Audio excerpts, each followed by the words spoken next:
সুপ্রিয় দর্শক শ্রোতা, যে যেখান থেকে এই মুহূর্তে যুক্ত হয়েছেন সকলকে অনেক অনেক প্রীতি ও শুভেচ্ছা জানাচ্ছি। আর আমরা এই মুহূর্তে সরাসরি সংযুক্ত হয়েছি খুলনার পাইকগাছা উপজেলার সরকারি কলেজ মাঠে আয়োজিত বাংলাদেশ জামায়াত ইসলামীর যে নির্বাচনী জনসভা আজকে অনুষ্ঠিত হচ্ছে সেখানে।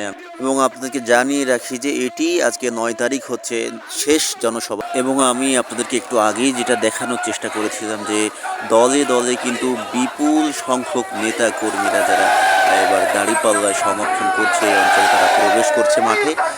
এবং এই মুহূর্তে স্থানীয় নেতা কর্মী যারা রয়েছেন তারা বক্তব্য রাখছেন। আর আমাদেরকে জানানো হয়েছে যে একটু পরেই এই অনুষ্ঠানের মূল বক্তব্য দিবেন মাওলানা আবুল কালাম আজাদ সাহেব।